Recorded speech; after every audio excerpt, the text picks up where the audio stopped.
What another beautiful afternoon here in Southwest Florida. The picturesque views of Naples in all its glory here in mid-April. And where else would you rather be besides East Naples Community Park and the 2023 Minto US Open Pickleball Championships powered by Margaritaville? It is another sell-out crowd at Zing Zang Championship Court. That has been the case all week long, and they've been greeted with fantastic weather, fantastic pickleball, and you don't see a lot of people walking around without a big smile on their face. Hello again, everybody. Dave Benz alongside Melissa McCurley and Chad Edwards. And guys, this tournament just continues to astound just how big and how fantastic it continues to get. Oh, it is, and it's an exciting day of women's doubles here today. We have 862 ladies competing in 742 matches, and it's just electric all over the park. And Chad, a little bit of prize money going around this year, and that number just continues to get bigger.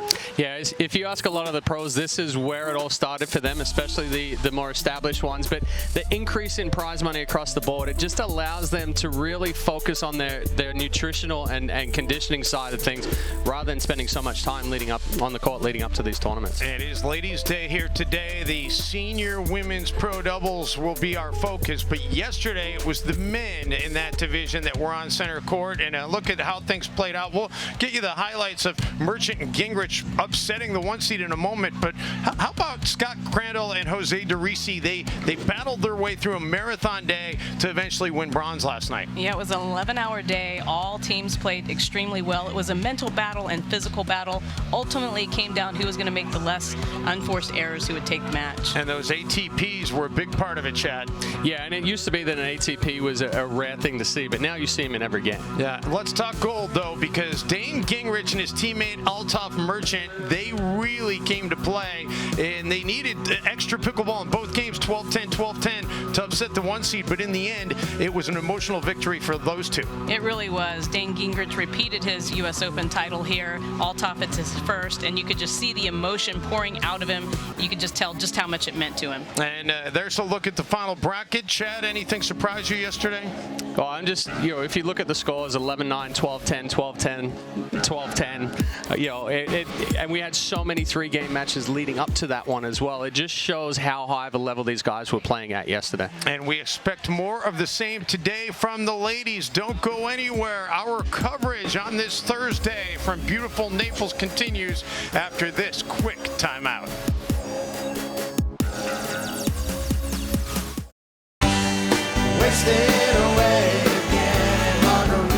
Margaritaville. It's not just a state of mind. Now it's a place to live.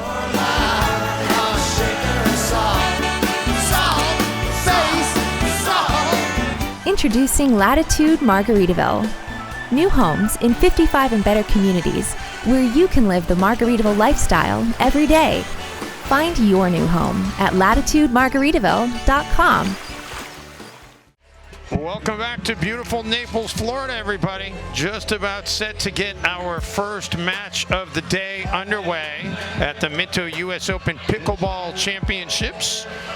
And we are excited to get our day of coverage underway. We will begin with our very final quarter-final match of the Women's Pro Senior Doubles Division, as the other semifinal is already set, and this will set the other semifinal as well. So our match here today is going to be Suzanne LeBlanc and Teresa Tarn against Helen Wilhelm and Anna Shirley. And should be a whole lot of fun watching these ladies fight for a berth in the semifinals. You win this one, you're guaranteed to leave Naples, Florida with a medal. And that is really the biggest thing about coming here, is having a chance to say, I took home a piece of hardware, even if some of those medals may end up in a drawer somewhere, and you pull it out 3 years from now and say, that was a great memory. Yeah, and I mean, Helen Wilhelm, she has 39 appearances in women's senior doubles. 4 of those are gold, 15 silver, and 12 bronze. One of those bronze being right here last year. Right here last year with Ava Welsher. Chad Edwards remembered that a whole year later. I was already impressed with the guy, but now I'm really impressed. Well, Chad just continues to be impressive, and you know, we also saw that his better half was here earlier today. Yep. Simone in the house today. Doing a couple of appearances for Lucky in Love and Yola, but yeah, actually, I've known Teresa Tan for a little over 10 years. I actually coached her son in baseball when I was back in Michigan, as we have our musical entertainment out on the court. Well, yeah, that's one of the famous things here at Zing Zang Championship Court as well. It's Billy and his many different costumes and I guess imitations, and he's been entertaining us for like 7 years. 7 years now, yep. Had a chance actually to get to know Billy a little bit last September. He was at the Atlantic City Pickleball Open, which Jim Ludwig, who's such a big part of this event, was a big part of as well. He's the tournament director along with Kyle Yates for that event, and Billy was up there for that. And then I actually had a chance. Billy gave me a drive from Atlantic City to the Philadelphia airport after the match. So wow. that was that was a good chance to get to know him a little bit. So great to see him here. And we are ready to get things underway. Helen Wilhelm and Anna Shirley in the near court. Helen has the white visor on. Anna is the only player without a visor. Tarn and LeBlanc in the far court. Yeah, one of the things that Shirley does really well is surprising power, and we just saw that right there going into the body of LeBlanc. Oh, a little bit of miscommunication. Anna Shirley's saying, that's your forehand. Why am I coming over? So, but Wilhelm and Shirley can have a little bit of a laugh about it. Well, keeps it at zeros, 0-0-2.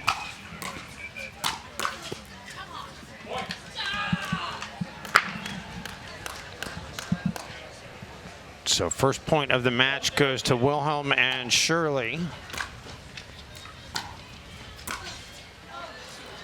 And LeBlanc gets, or excuse me, Wilhelm gets handcuffed there. So the side out.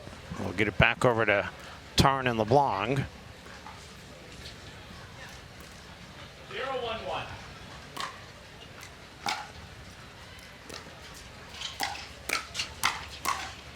Tarn hits that one just long. You see the reaction. She felt like she had an opportunity there, just missed it.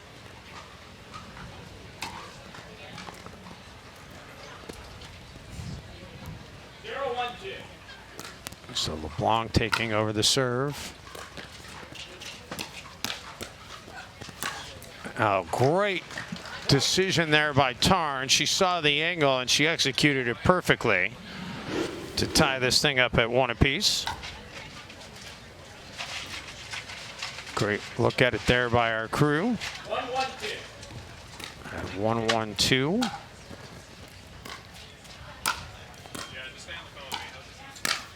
Ooh. Oh, that was vicious. Big forehand there. You can see the tennis background coming in on that forehand. LeBlanc ripping that one down the line past Wilhelm. 2-1-2.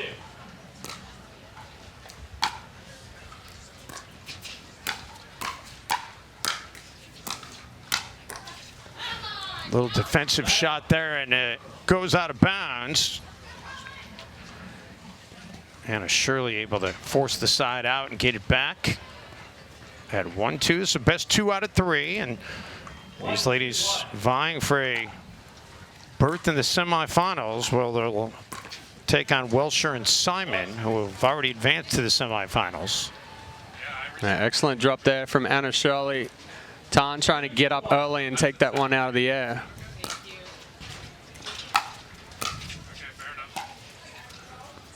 That one a little bit high, but unable to take advantage of it was Suzanne LeBlanc. Yeah, that one got behind her a little too much. You saw her hitting up on that one instead of getting it out in front of her head. Had a lot of time to think about it too, Chad. Sometimes when they're hanging there, you got so much time to think what you're going to do with it. That's not necessarily a good thing. Yeah, height on the offensive lob is a good thing. We see Wilhelm trying to attack there on the move through the transition area. So move to 3-2-2.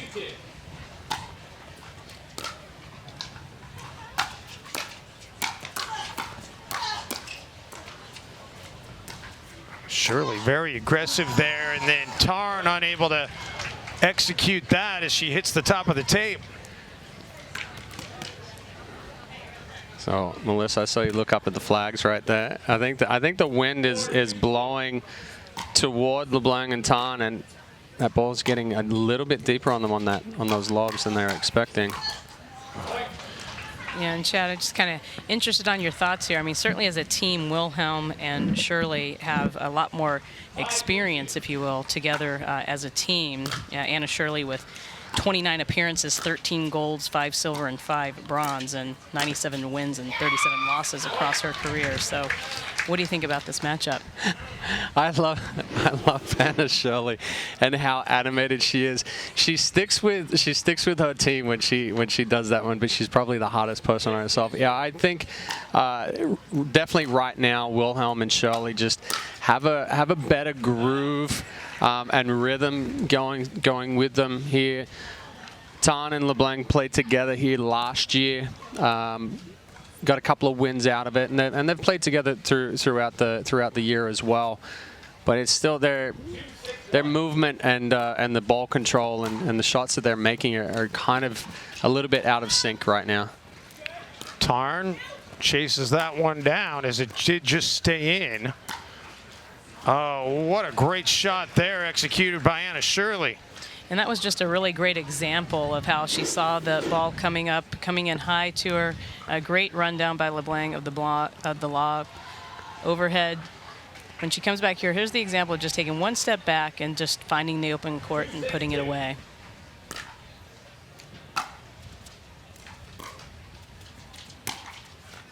So even on that ball right there, you saw Tarn and LeBlanc look at each other as to who should take that. I would love to see LeBlanc come over, take that forehand, and start the movement and the pressure. They're kind of just they're out of sync right now. Anna Shirley is in sync. She's been doing everything so far early in this match. And Wilhelm unable to execute there, so we'll move to 6-2-2. 6-2-2.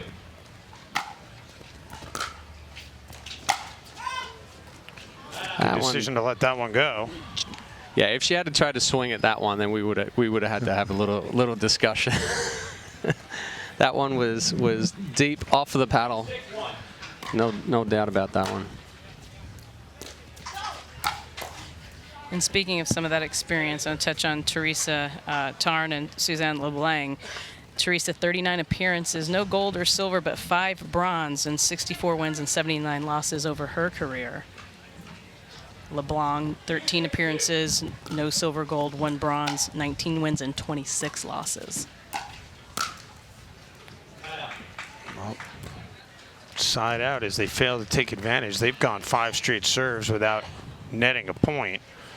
And it goes back over to Wilhelm and Shirley at 6-2-2. 6-2-1. Or excuse me, 6-2-1.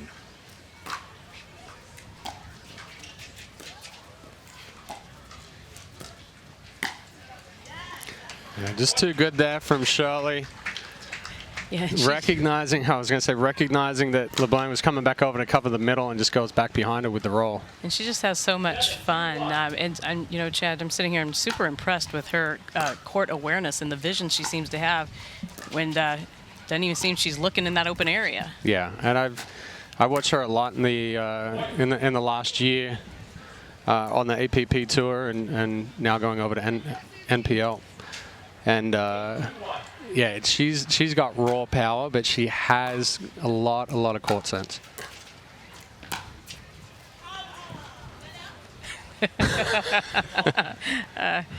She's going to ask if it is out. Indeed, it is. It's good to see people having a good time with this game too. You know, knowing that they're playing for a lot on the line. This is a U.S. Open Pickleball Championship opportunity to hold a women's pro doubles title.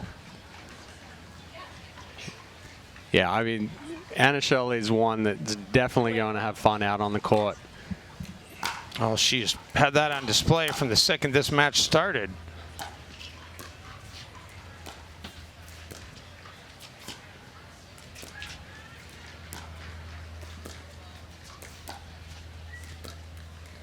And an unforced error there by LeBlanc.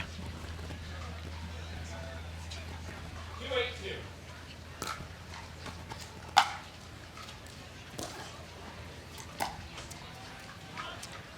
That'll be long, so that's going to be a point. Need to string some together here, though, with Wilhelm and Shirley just 3 points away from taking this first game. Yeah, they got a little lucky on that last one. Again, the miscommunication in the middle. Wow, Anna Shirley puts it right at the feet of Teresa Tarn. Yeah, big forehand right there. Tarn not able to catch up to it. So Shirley taking back over the serve at 8-3. And checking with the referee to make sure she's in the right serving position.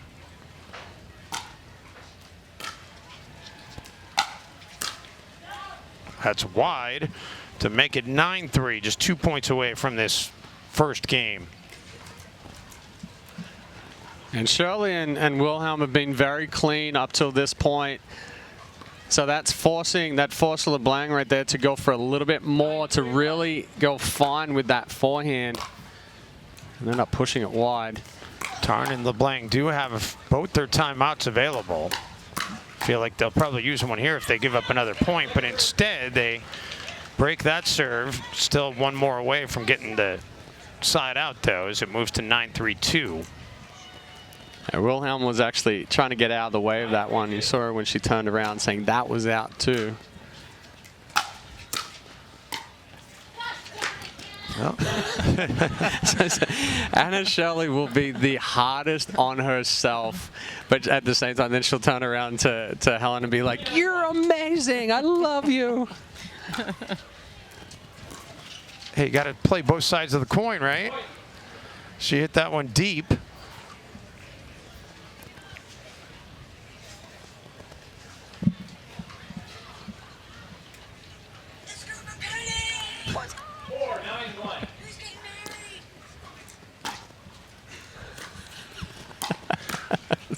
I'm not really sure the context to that, so I'm just letting that go. The people at home have no clue what we're talking about, but we're right here. Our booth is with the fans, and you know. Yes, Sarah Mitten just came by and gave us, well, I guess go McCurley, and then something about getting married. She said, "Who's getting married, not you." Okay, good. I was hoping Yeah, I thought she said something about that. And I was like, what? I don't know the context on that. Yeah, you'd certainly have to know Sarah and her sense of humor. Back over to Wilhelm Shirley at 9-4.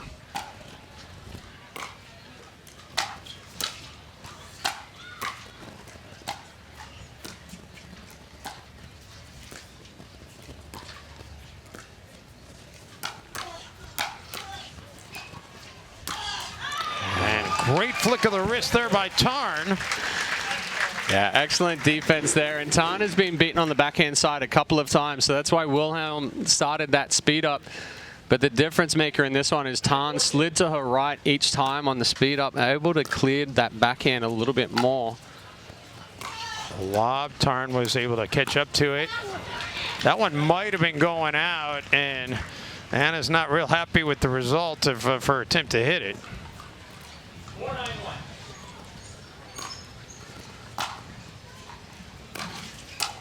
Tarn and LeBlanc still hanging in, but okay, they get another point here, so up to 5-9.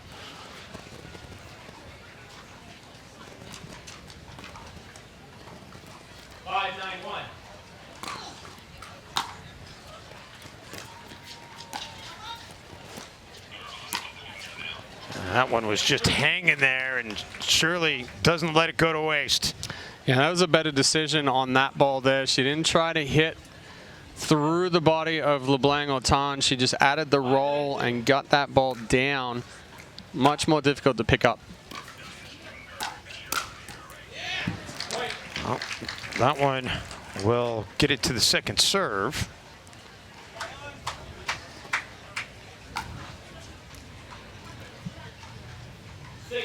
excuse me. 6-9. So yeah, they started with the serve. My mistake. So 6-9. Now they've rolled off 3 straight. They were trailing by 6 at 3-9. Yeah, I would say Wilhelm and Shirley will take a timeout here soon if they can. Good decision to let that one go, and Shirley made the call, and Wilhelm pulls off of it at the last second. Yeah, and they certainly needed that error because they were, LeBlanc and Tarn were creeping themselves back into this one.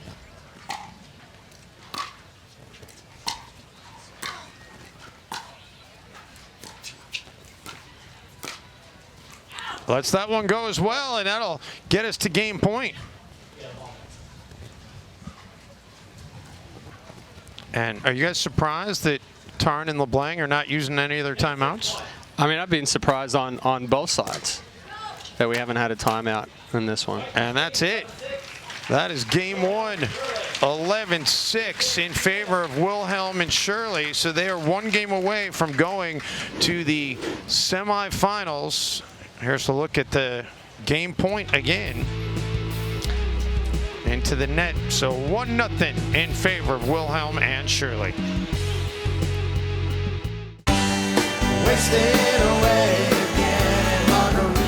Margaritaville. It's not just a state of mind. Now it's a place to live.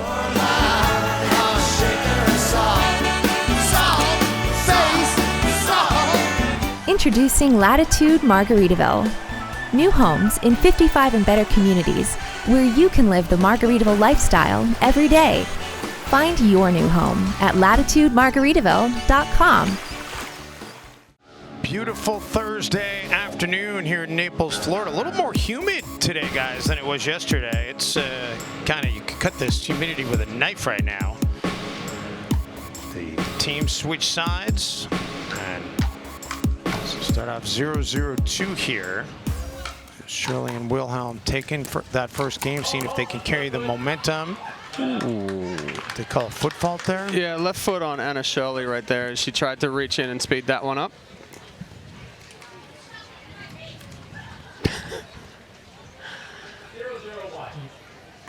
Anna's saying she's got to stop moving her feet when she goes to hit.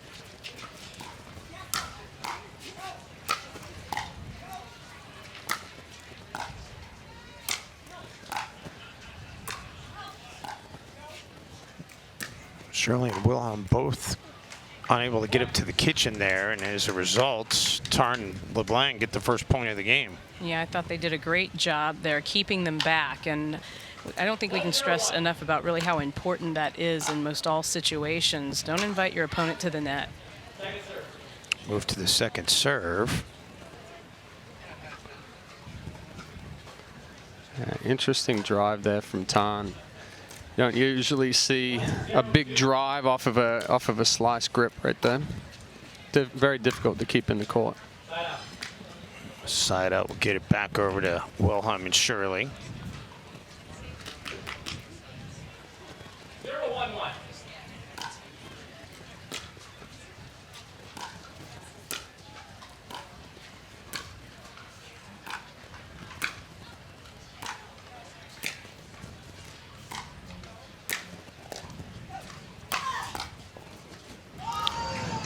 It wasn't quite 5-hole, but it was an awkward spot to have to try to hit it if you were Helen Wilhelm. Move to the second server. 1-2.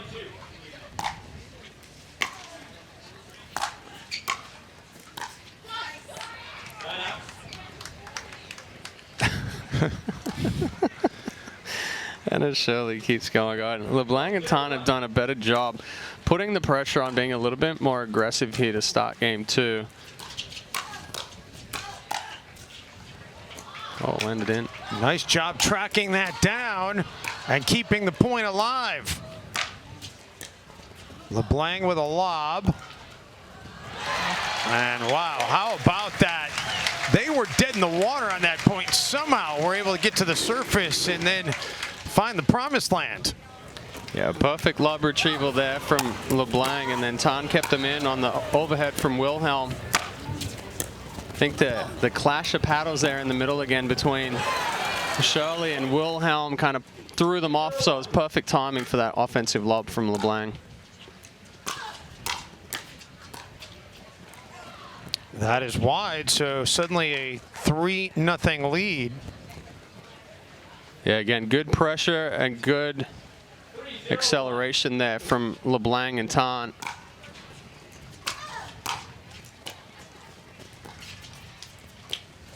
Whoa. Oh. Anna Shirley going up for that one. That one was left a little bit too high for her. Yeah.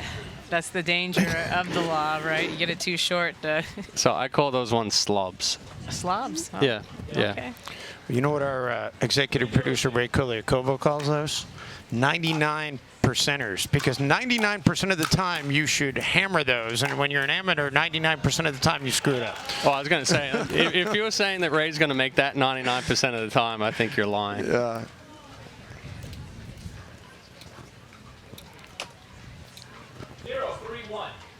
I think that's what separates the pros, right? Like the 3.5s and the 4.0s, they start salivating and they find a way to mess that one up. But the higher level, you're going to get burned. Well, that's the ball where when you see it, you get so excited, you take this big take back.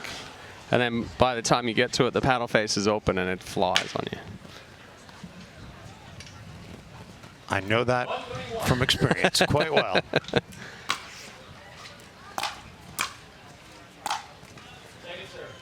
Move to the second serve here. Good pressure there again from Tan. That's a difficult ball for Wilhelm to try to drive or pick up from when it's firm and low.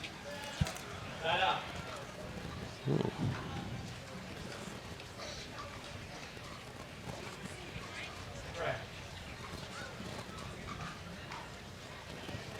And we have referee Steve Campbell. He lives in the Villages, Florida. He also pickleball player, playing in 4-5 doubles here, men's doubles yesterday. And he actually won a bronze medal. Congratulations. Anna Shirley trying to go for a little too much there. Good defense from Wilhelm, taking that off of the body. Yeah, referee error right there. He must have known we were talking about it. Yeah, right? Code 4. Yeah. Code 4-3. And into the net there by Helen Wilhelm to make it 5-1. And now we finally do get a timeout. It's our first of the match, and we will step aside for a moment. This timeout brought to you by Takea. It is a Takea hydration break. The Minto U.S. Open Pickleball Championships, powered by Margaritaville, are brought to you by Latitude Margaritaville and Minto. Change your latitude to the active adult paradise of Latitude Margaritaville. By Naples, Marco Island, and the Everglades, Florida's Paradise Coast. By Skechers Pickleball. Experience performance comfort on the court with the all-new Skechers Viper Court Pro. And by Margaritaville Hotels and Resorts. Check in and chill out at margaritavilleresorts.com. And welcome back to Zing Zang Thursday here at the Zing Zang Championship Court, part of the Minto U.S. Open Pickleball Championships. The Minto Communities love that they have been a title sponsor of this from the very get-go. They have really helped this tournament grow to where it is. Margaritaville's always been a part of that as well. And I don't know about you guys, but one of my favorite parts of coming to this tournament is the Margarita VIP Lounge. You get the license to chill. Brought to you by Margarita. It goes on all week long here in Naples. Well, and you'll hear people talk about it all year long. Yes. You know, this is the premier event of the year. It's bucket list item. A lot of magic happens here. You got Player Village, where there's just thousands of people meeting new friends, reuniting with old friends.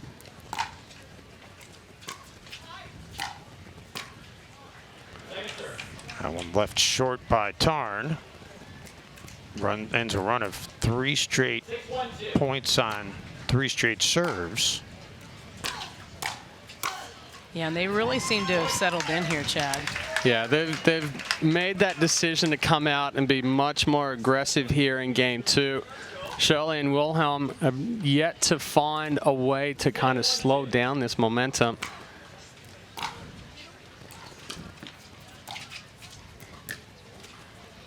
lob. Right on the line. Yep.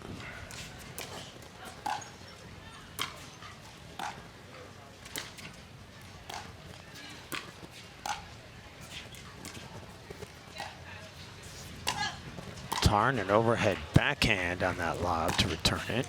Oh, and then Anna Shirley puts it where they ain't. Yeah, that was just such an athletic move. And then, but we have noticed, Chad, a bit that LeBlanc and Tarn are a little susceptible to leaving that middle wide open.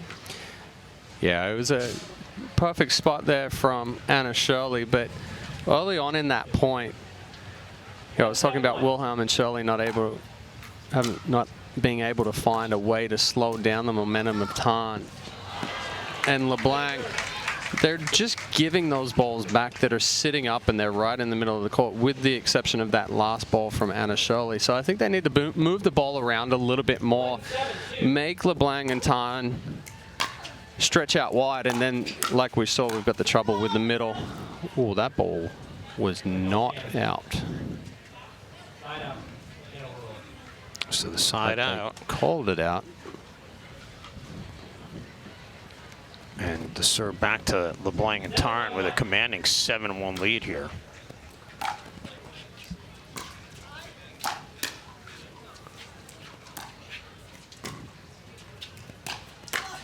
Tarn into the net.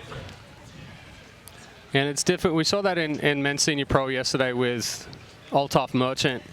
And then again there with Tarn. Trying to get up to that kitchen line so quickly, not able to really set your feet. Anna Shirley, the overhead. Tarn couldn't do anything with it. And the serve back over to Wilhelm and Shirley. And if they've got any designs in ending this thing in 2 games, this is pretty much do or die, you would think here, Chad. Yeah, like I was just talking about, I think they've got to move the ball around a little bit more, open that middle up. And that's the area that LeBlanc and Tarn have been susceptible to. Well, that ball landed in. Yeah, it did. It just caught the line. So move to 1-7-2. Good forehand there. This will be the 9th serve of this game for Wilhelm and Shirley, and they're still looking for their second point.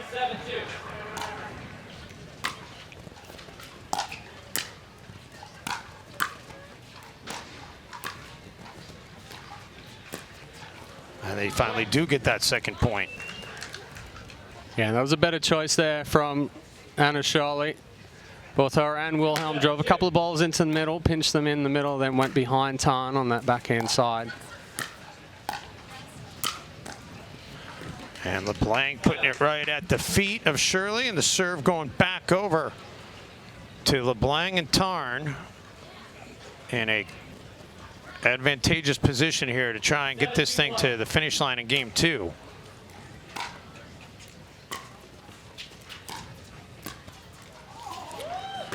And I know certainly Tarn, looking at the times that she's played Helen Wilhelm, they've played against each other 11 times. And Tarn's only won 1 of those, lost 10 times. Okay, so I got a question for you, Melissa. If I'm sitting at home and I want to be able to pull up some of this data myself, where am I going to get that? You're not yet. I knew that answer was coming. Yeah, you're not yet, but believe me, it is coming. So this is the first that we've been able in all these years to pull together an internal database that allows us to look at these player analytics. So these were actually just released to me recently, and they will be coming to the general public. So that is awesome. Meantime, another point here, and LeBlanc and Tarn just 2 away from getting this to a 3rd game. A timeout is being taken by Wilhelm and Shirley, and we will take a Takea hydration break. The Minto U.S. Open Pickleball Championships, powered by Margaritaville, are brought to you by Total Pickleball, your one-stop pickleball shop. Free 2-day shipping on the widest selection of pickleball products. By Franklin X40, the official ball of the U.S. Open Pickleball Championships. By Gamma Pickleball, the official grip of the U.S. Open Pickleball Championships. And by Yola, for the champion in you.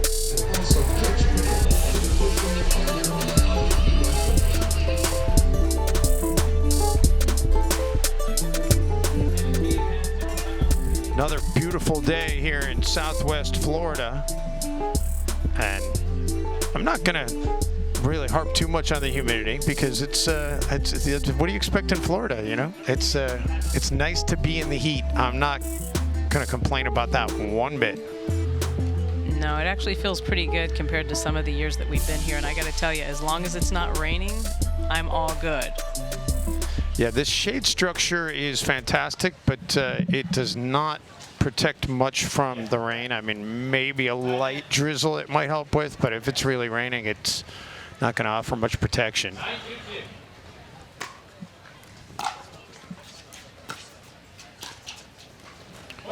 And that's going to take us to game point. Boy, this thing has been interesting, right? I mean, it was all Wilhelm and Shirley in game one, and it's been all Tarn and LeBlanc in game two.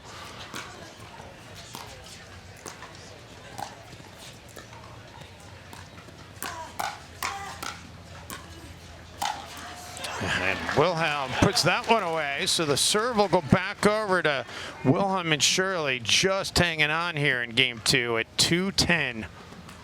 Yeah, but I like it. It shows the adjustment that they made, even though that one didn't work out. That aggression, Chad, is really what's turned game two around. Yeah, and Tarn and LeBlanc have made that adjustment, whereas Wilhelm and Shirley are still kind of trying to figure it out, and that's definitely been the difference as far as how quick a team can make their adjustment.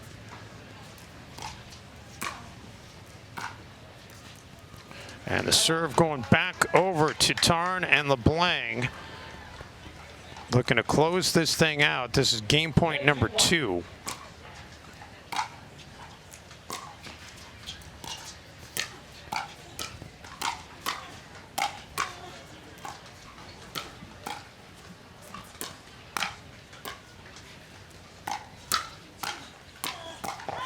There will not be a game point number 3, but there will be a game number 3. 11-2 in favor of LeBlanc and Tarn. And that was just flexing some muscle in that second game. We'll see what happens in game 3 coming up right here from Naples, Florida.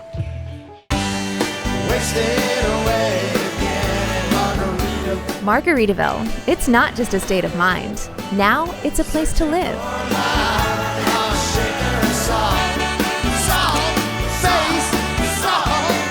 Introducing Latitude Margaritaville. New homes in 55 and better communities where you can live the Margaritaville lifestyle every day. Find your new home at latitudemargaritaville.com. Back here at Zing Zang Championship Court here on Zing Zang Thursday in Naples, Florida.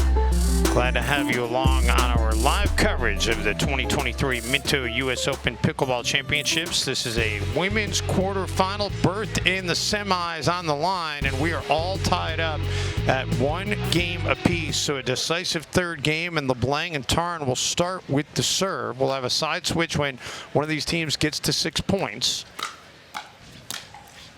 And I talked about the head-to-head with Teresa Tarn and Helen Wilhelm. So looking at the head-to-head against Anna Shirley has won 3 times that she's played against Teresa Tarn and 0 times for Teresa. So I know she'd love to have this win today.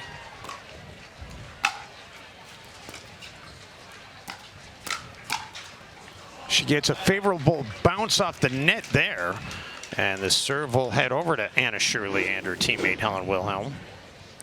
Yeah, I'd like to see Wilhelm kind of push that ball a little bit wider with less pace instead of trying to keep LeBlanc back and then feeding into that big forehand.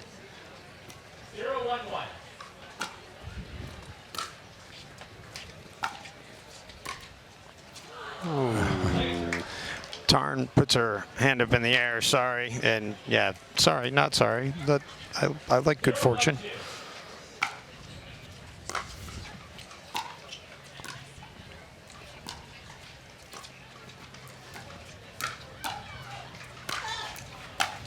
Oh, too big of a swing.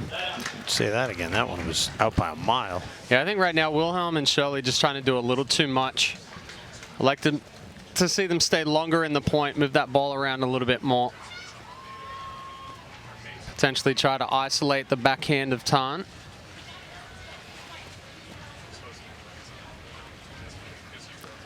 And I think on the opposite side, Tan and LeBlanc just have to continue with that right there.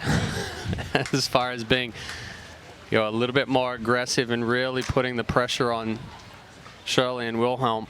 2-0-1.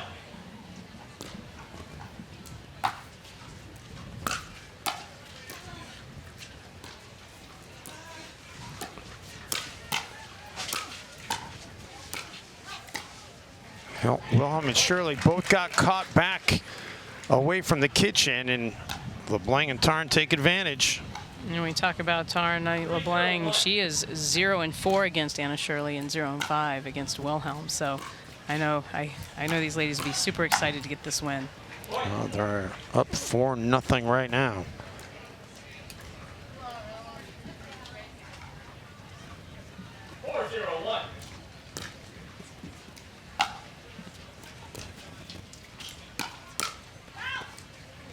That's long.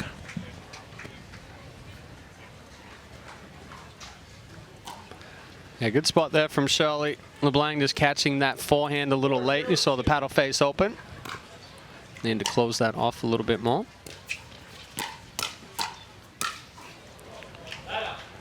Side out.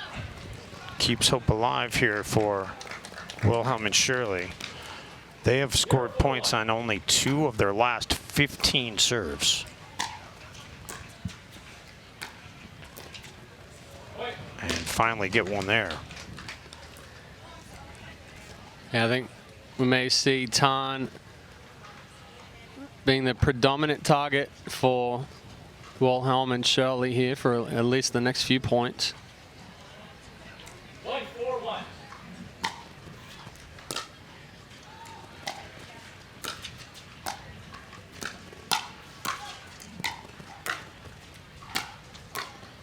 Shirley being kept back and was making her way to the kitchen. It won't matter because Tarn puts it into the net. So move to the second serve here. Excuse me, they give that's the point. They serve was for Wilhelm and Shirley. And they'll make it, did they call it footfall? It doesn't matter, it goes into the net. And Dave, what a great crowd we have here again today. I mean, this place is, I'm looking on both sides. There's really not an empty seat for sure in the bleachers. What was the call there, Chad? Did you see what the call was? I didn't see what the call was in that one. So in any case, they got a third point. So it's 3-4. And Anna Shirley, picture worth 1,000 words there. 3-4-2.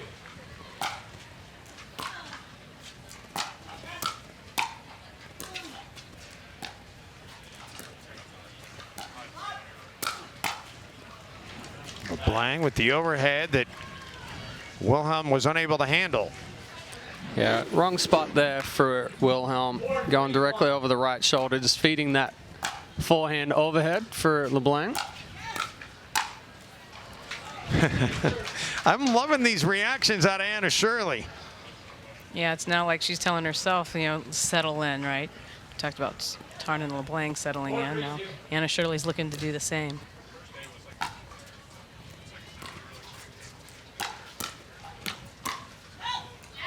That's going to be wide. So the serve back over to Wilhelm and Shirley.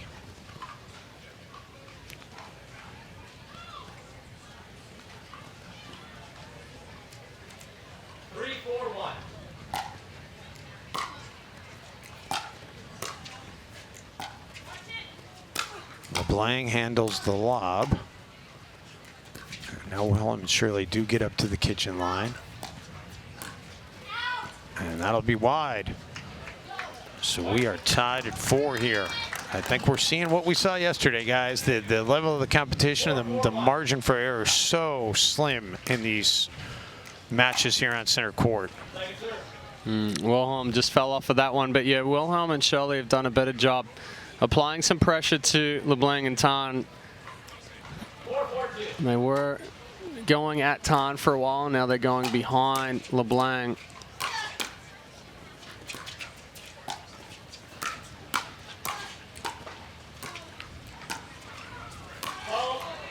Push-off fault. Anna Shirley just said, oh, thank God. Tan saying she wasn't even close, but you'll see here she'll push off with that left foot and never gets it down. She sure did. Never established her foot inside the court before contacting the ball. So back in front for Wilhelm and Shirley at 5-4-2. 5-4-2.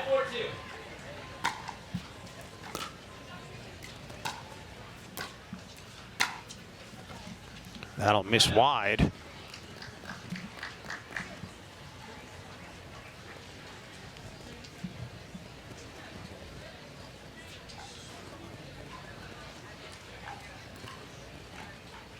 So Teresa Tarn trying to see if she can get it knotted up again.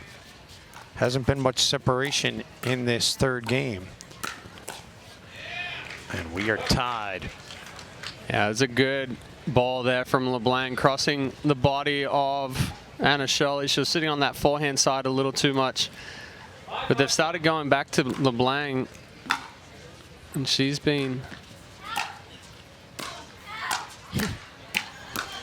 You keep hearing her partner calling it out, but she's just like too tight into the zone. Next point will be a side switch. Whoever gets it there first to 6. As I was saying, LeBlanc's been the more consistent of the two for them. And a side out. You mentioned the zone a second ago, Melissa. The fans should know the Fan Zone will be broadcasting all the featured finals on Pickleball Channel starting at 2 o'clock every day. The Fan Zone is located in the back of the Welcome Center. Food and beverages are available for purchase. So make sure you check that out when you get here.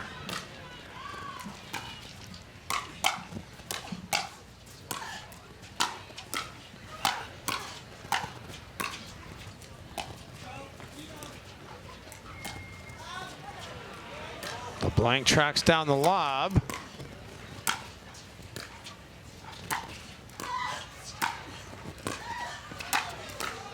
Anna Shirley doing everything. And that certainly gets a reaction from the crowd as these ladies are putting it all out on the court this afternoon. Yeah, excellent defense there from Tan and LeBlanc. But good pressure from Anna Shirley. And now we will have a side switch, so we will take a very quick breather back to Naples in just a moment. The Minto US Open Pickleball Championships, powered by Margaritaville, are brought to you by Paddle Tech, the official paddle of the US Open Pickleball Championships. By Southern Tide, the premium coastal lifestyle brand. By Takea, hydration is an all-day game. And by the US Open Pickleball Championships. Save the date, April 13th to 20th, 2024. And then end change, end to end, north to south. But yeah, the pickleball aficionados out there on the streams will pick you to pieces. You can find him at David. Yeah, there you go. Light it up, baby. At least what we did in the Open wasn't public, and I'm not going to share that. At least you retake the Open. At least you haven't said racket yet, and you haven't said that was a great volley instead of rally. Yeah, so well, we're ahead. Yeah. Well, it's not my first rodeo. It only took me 7 years to figure out it's not a side change. So there you go. You're a great sport, so all good. Oh, nice overhead there from Teresa Tan. A much better job. We've seen quite a few overheads in this one, but Tan gets back behind that ball so she can keep it in front of her. And that's the difference. Even though it's an overhead, you have to hit it out in front of your head.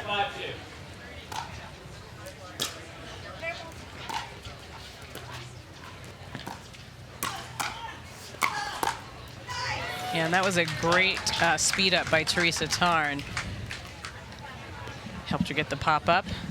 And I know, Chad, maybe you can give some insight when the time is right for our viewers on how important the timing of a speed up is. Off the tape.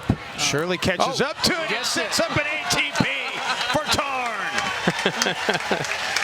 That's going to feed some of the energy right there. Little help from the net. But a good job there from Teresa Tarn with that ATP.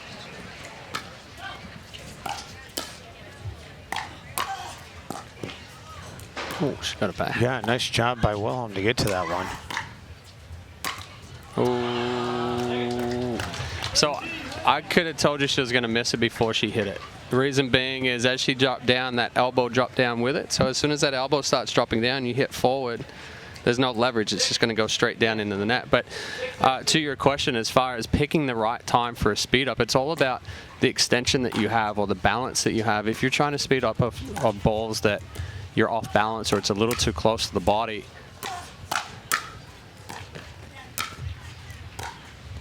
Nice defense being played there by Anna Shirley. Tarn and LeBlanc keeping Wilhelm and Shirley on the defense, and then that's going to flip out of bounds. So 7-6 now. Tarn and LeBlanc go back in front. Well, I know I just play with a lot of people who think every ball's a speed up. yeah, and that's where it's you get into. Well, it's become really important as far as being able to speed it up and slow it down in today's game. It used to be, you would get into it and then it's just speed up, speed up, speed up. And then you say, well, you got to slow it down a little bit, and then they go slow, slow, slow, slow. Sorry, I didn't mean to cut you off. Keep going. Well, no, Wilhelm and Shirley, well, they had 2 timeouts available. They're going to use one of them, and we'll take a Tekea hydration break. The Minto U.S. Open Pickleball Championships, powered by Margaritaville, are brought to you by Dick's Sporting Goods. Every season starts at Dick's. By Zing Zang. The #1 Bloody Mary brand is on fire with new Zing Zang Blazing Bloody Mary. By Deco Turf, the official pickleball court surface of the U.S. Open Pickleball Championships. By Franklin, the official bag of the U.S. Open Pickleball Championships. And remember, you can purchase the official U.S. Open Pickleball Championships apparel at kitschpickleball.com. Welcome back to Zing Zang Thursday here in Zing Zang Championship Court. So great to have you along. Dave Benz, Melissa McCurley, and Chad Edwards with you. It's all going to lead up to Saturday night. Dick's Championship celebration will be the biggest night in pickleball, and you can catch it live on CBS Sports Network from 5 to 7 Eastern. That's if you are not going to be in the house here in Naples. Make it 8-6 now. And what a special night that is, Dave, with the famous flag ceremony that we have here, as well as the parade of flags for all the internationals. And we have 149 international players playing here this week. Yeah, I saw Team Lithuania out here on Saturday. Got a couple of photos with them.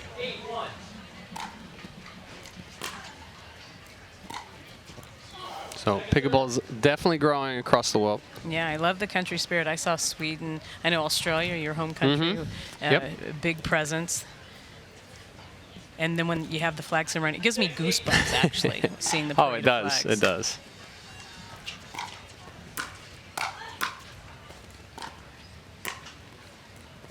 Credit to Terry Graham and Chris Yvonne for coming up with the idea for the flag ceremony. Absolutely. They've been so creative over the years in creating this event and putting it on. And they also take feedback and always improve things every single year, too. They're just 2 amazing people.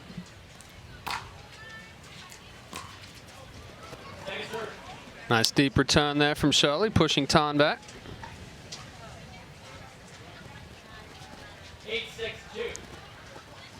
8-6-2.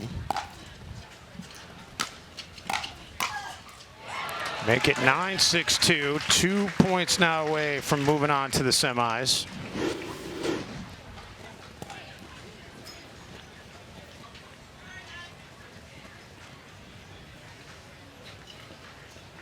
Wilhelm and Shirley do have 1 timeout remaining, and you would think should there be a 10th point here, they would probably use it. Can't take it home with you.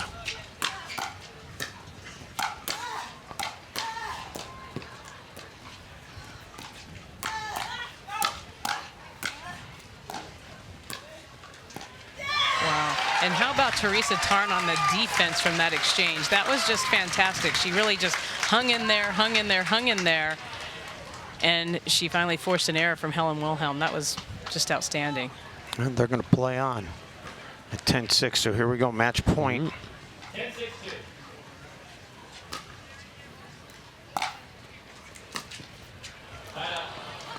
And still breathing for Wilhelm and Shirley. Yeah, that one just caught the bottom of the paddle there for LeBlanc. And just so typical for that first opportunity to get past, you know, get the. You get a little tight. You get a little tight. Uh-oh, that ball's out too. But there on that backhand side, you saw Tarn's shoulders come up, the elbow came up, so it's almost impossible to get that ball down. If that elbow's up, it's going to leverage and go flat or high. Oh, she got it. Get out. Get out. How good is that out of Teresa Tarn? We got to see that again. I think she's done something to her calf muscle in the process as well, but this ball's behind her. Yeah, right around that post, just inside the line. Amazing. That's one of those where you hit it and you'd say, this probably has no shot of working. And it does. That was just so good. Chad is right. There's something definitely happening with her calf. Uh-oh. Wow. That one got too far behind LeBlanc. Yeah, it's ankle, calf, chin area, that high ankle, whether it's front or back, not too sure. And you wonder if that'll come into play in the next round, let alone this round, because this thing is far from over.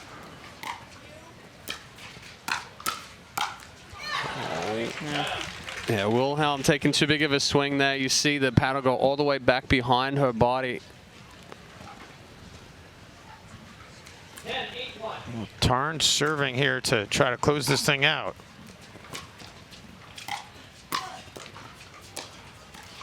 And there it is, the match. After losing the first game, goes to LeBlanc and Tarn, 11-8. We'll see if Teresa Tarn is able to bounce back from whatever's bothering her leg, but she wins this one and has a date in the semifinals. Let's take a look back at the Rancho La Puerto point of the match here. What did you guys see on the final point of this one? Yeah, it just sums up the adjustment that LeBlanc and Tarn made going into game two. They came in with that aggression. They started speeding balls up and really putting the pressure on.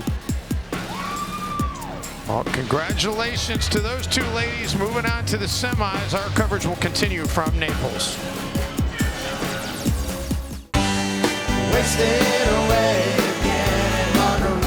Margaritaville. It's not just a state of mind. Now it's a place to live.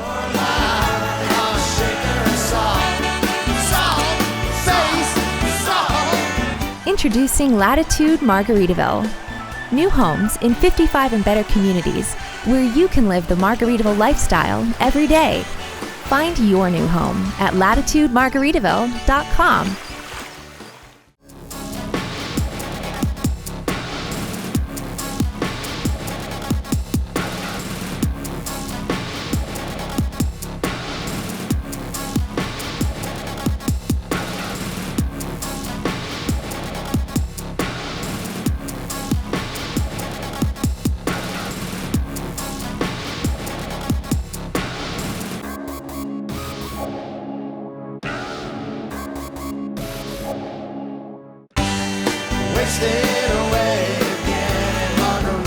Margaritaville. It's not just a state of mind. Now it's a place to live.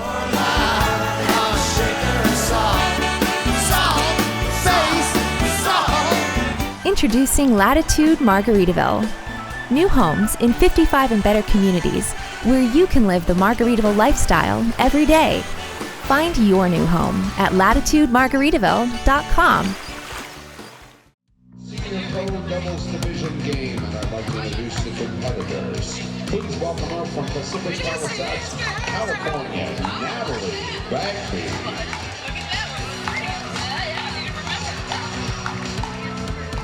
And her partner from Bell Canyon, California, Elizabeth Bellamy.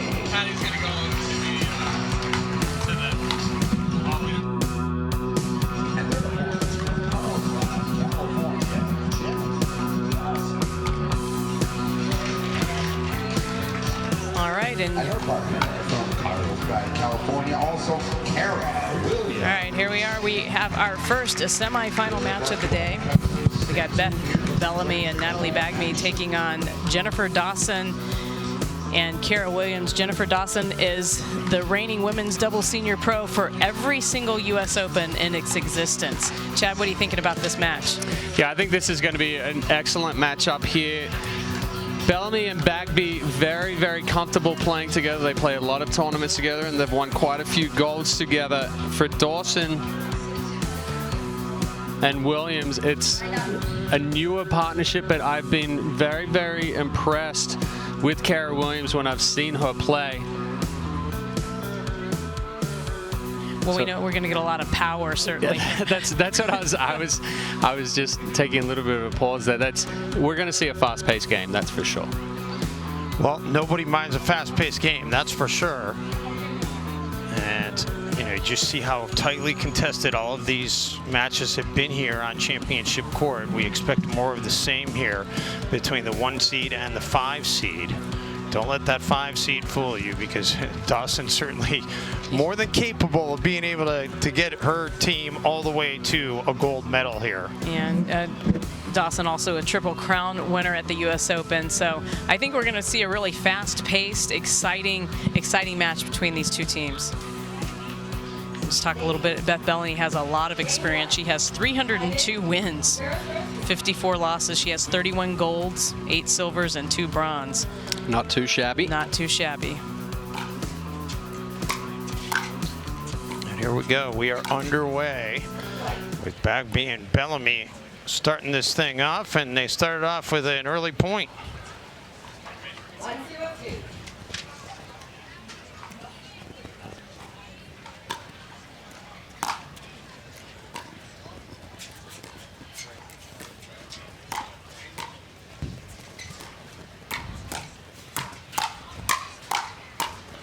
Firefight at the net, and then finally a great angle taken there for another point. Yeah, excellent control there by Natalie Bagby to end that one. Good firefight, and then just a little inside-out forehand, rolling that back out wide past Williams.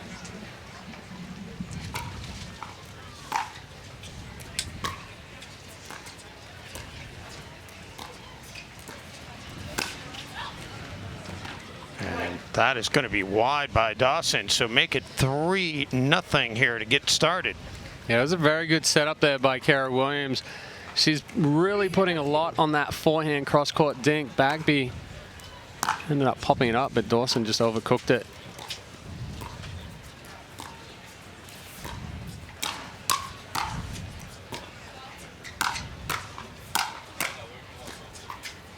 Great defensive shot there.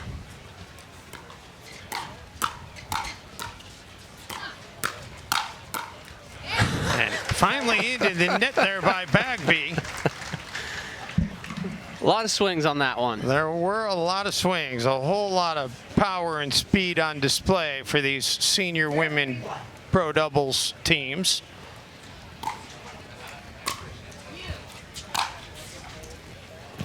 And that does land in. Heavy top spin there. And just talk about that, Dawson against Bellamy head-to-head. They played each other 23 times. Jennifer winning 12 of those and losing another 11, so that's pretty even. Mm-hmm.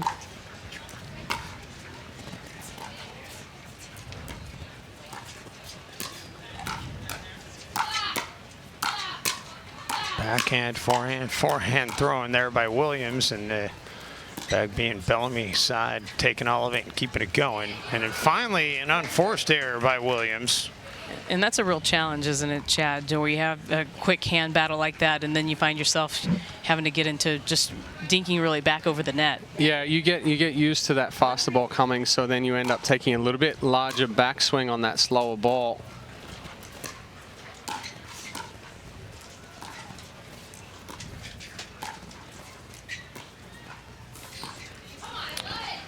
Another one into the net. Kara Williams would like to have both of those back. Instead, the serve going over to Bagby and Bellamy.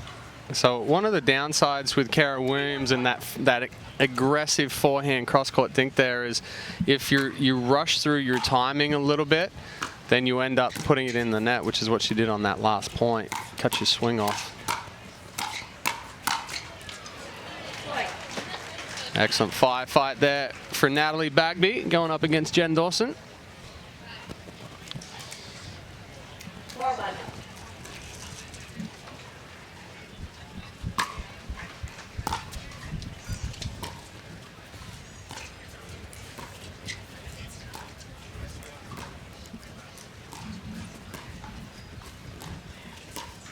The lob, well played by Williams. And then into the net there for Beth Bellamy. And Dawson head-to-head against Bellamy, even closer. 11. They played each other 22 times, and they're 11-11. 11-11. 11-11. 11-11. You know when someone says that, or the time is 11-11. You see the clock? You're supposed to make a wish. Right? Yes, right. It means somebody's thinking about you. That's going to be wide by Jennifer Dawson.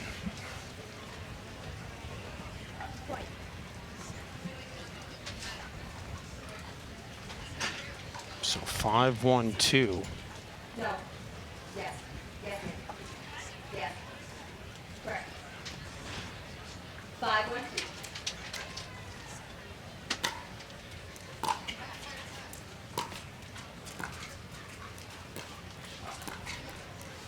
Into the net there by Williams. And how about Bellamy and Bagby? They've netted 6 points on 8 serves. That's pretty efficient.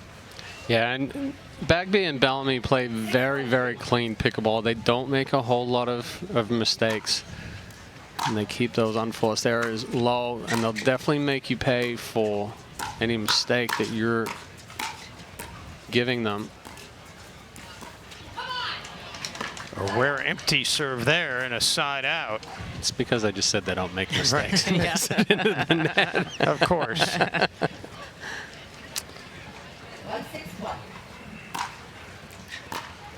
If broadcasters had that much control, guys, I would have won Powerball a long time ago. Second serve. We'll talk about Kara Williams. She doesn't have as much experience against Bagby and Bellamy. She's 1-1 against Bagby and 0-1 against Bellamy.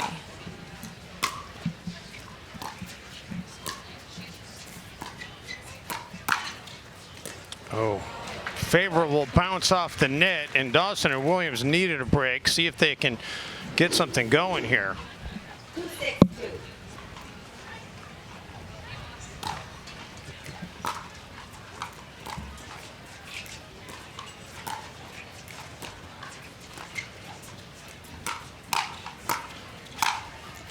Oh, Jennifer Dawson showing why she's been one of the best in this sport in its history right there. That was just vicious. Yeah, just too much power there from Dawson. She's very, very dangerous when you give her a ball that she can get extended on that backhand side, or on the forehand side, and for the backhand side for that matter.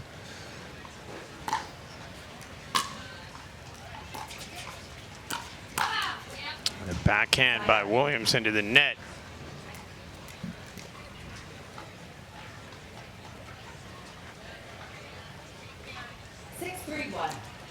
Another fantastic day, another fantastic crowd here in Naples, Florida.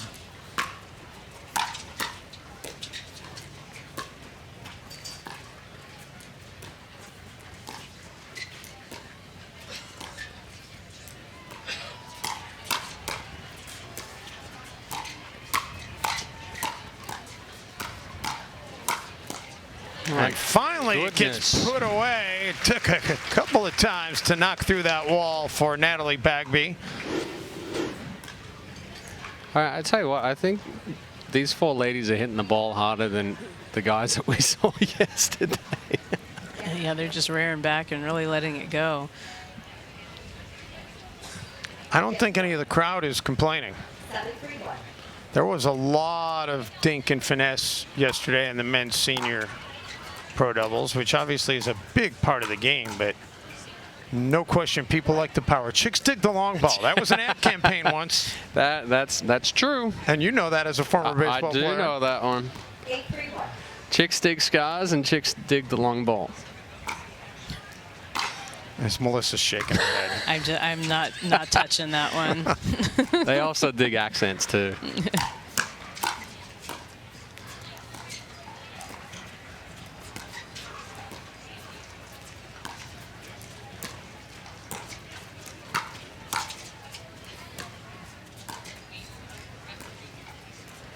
Which begs the question, Chad, in your family, who has the accent? You're Simone.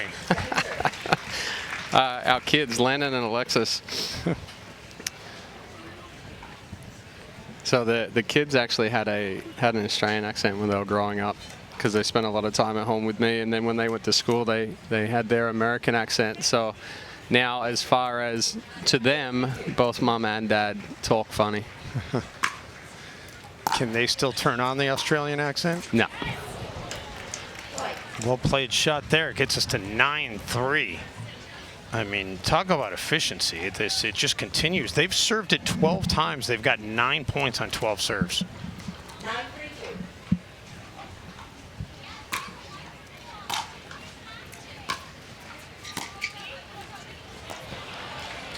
Every time I bring that up, by the way, maybe there's something to that jinx. Getting a look there at Jennifer Dawson. We talked about she's the only one to ever hold the women's pro doubles senior pro title, and Bellamy and Bagme first time here last year, and they won silver. Mm-hmm. Yeah, we were talking about. Wow, that was impressive power there out of good Kara ball. Williams. Yeah, Melissa, you and I were talking about Jen's normal partner here, Cammie McGregor, and we haven't seen her around since the summer of last year. Yeah, and then Jennifer did win with Cammie here last year. I then saw her in New York in May and haven't seen her since.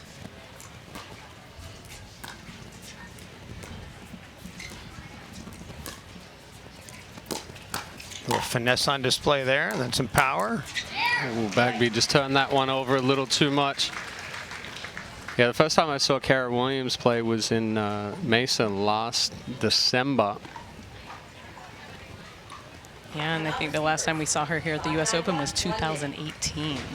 Well, Bagby and Bellamy have given up consecutive points. They say, you know, let's just use one of our timeouts. So we'll take a Tekea hydration break.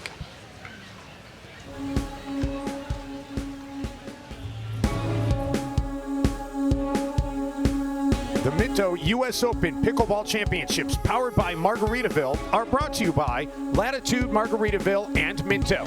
Change your latitude to the active adult paradise of Latitude Margaritaville. By Naples, Marco Island, and the Everglades, Florida's Paradise Coast. By Skechers Pickleball. Experience performance comfort on the court with the all-new Skechers Viper Court Pro. And by Margaritaville Hotels and Resorts. Check in and chill out at MargaritavilleResorts.com.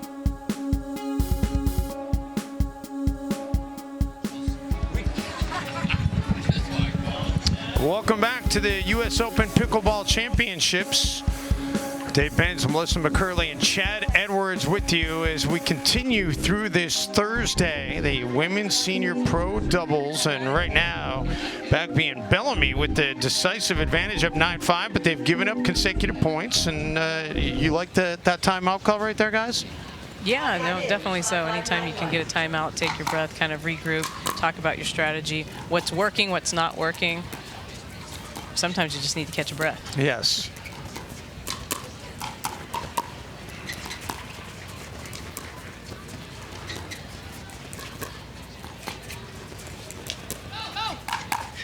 Oh, how good was that out of Dawson?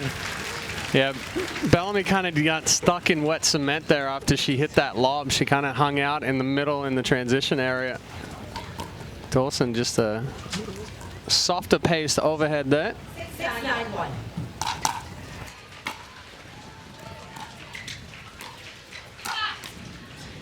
Unable to catch up to that one, and suddenly a lot of momentum. They've reeled off 4 straight on 4 serves. Overall, they've netted 6 points on their last 7 serves to get this thing back to just a 2-point margin.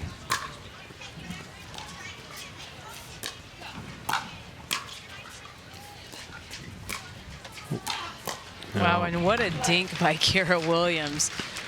Yeah, when her timing's on for that aggressive dink, it's very, very difficult to pick up and creates a lot of balls to pop up there.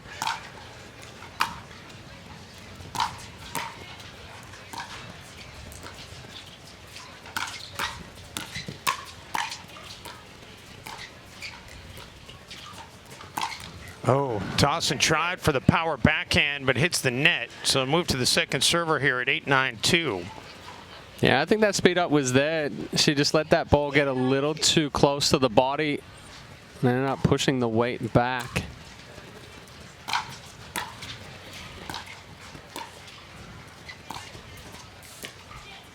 Lob, Williams hits a brilliant shot.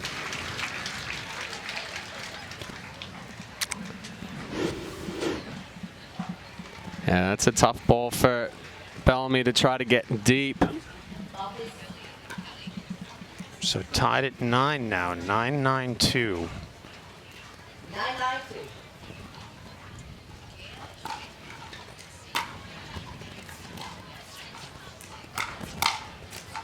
And now 10-9 and a chance to serve for the game after they were trailing 4-9 when they got the serve. And Bagby and Bellamy say, okay, we got 1 timeout left. Now we really need to use a timeout. We will take one more Takea hydration break here from Naples, Florida.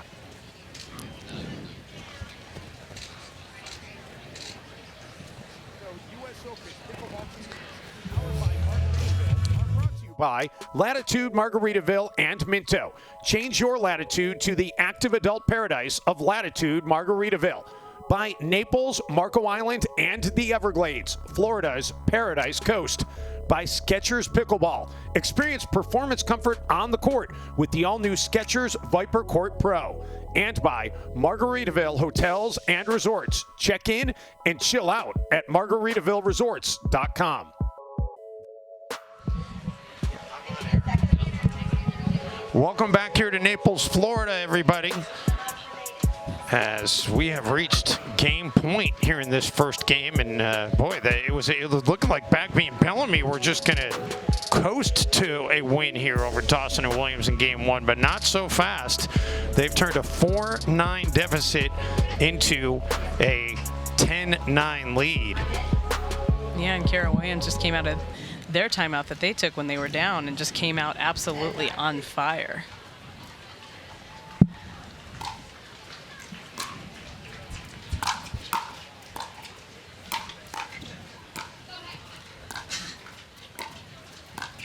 Dawson and Williams both able to get up to the kitchen. That will not get over the tape, so it will be a side out.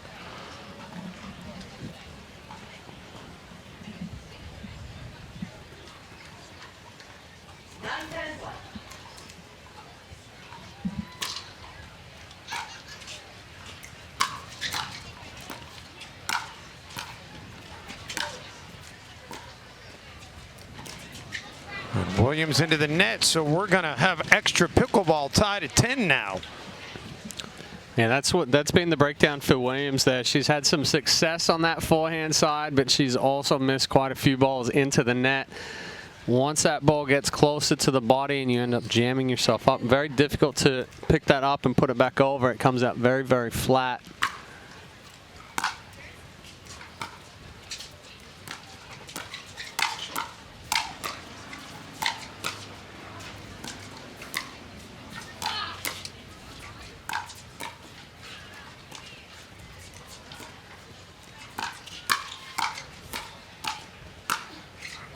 Wow. What an exchange. And, wow, that was pretty awesome. I was going to say, early on in that point, Natalie Bagby got a ball that I felt like she needed to do more with, but she was able to get herself back into the point and then Both Bellamy and Bagby set that one up really, really well to finish.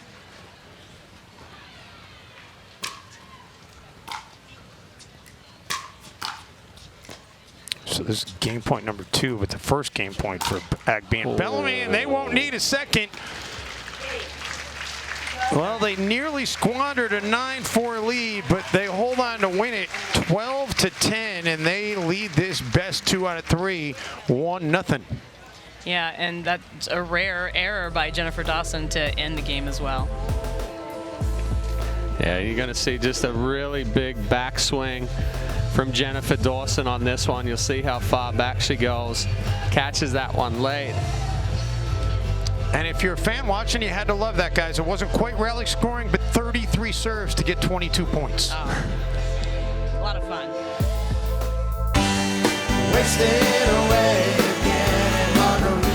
Margaritaville. It's not just a state of mind. Now it's a place to live.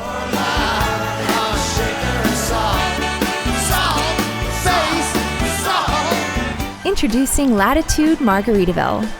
New homes in 55 and better communities where you can live the Margaritaville lifestyle every day. Find your new home at latitudemargaritaville.com.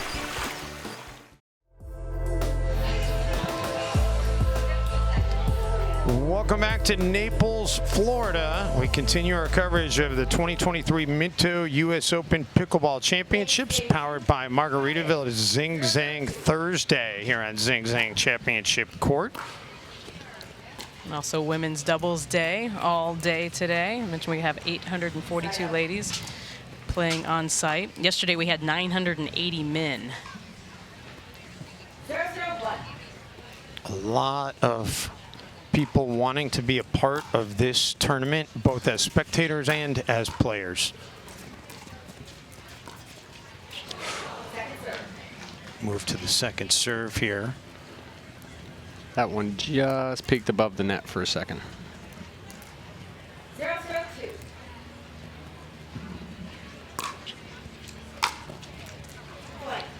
And the first point of the game belongs to Bagby and Bellamy. 102.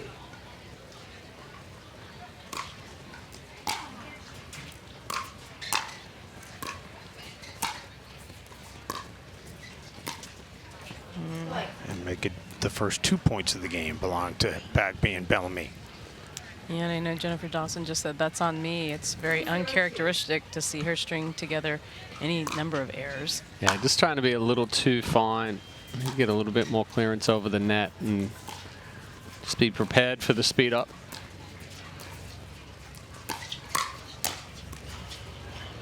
Jennifer with the power backhand there, as Beth Bellamy was unable to catch up to it. Yeah, that was a good 1-2 combination there from Jen Dawson. She sped that first ball up through the middle, forehand side of Bellamy, and Bellamy was sitting on that forehand side again. Dawson recognizing and going to the backhand.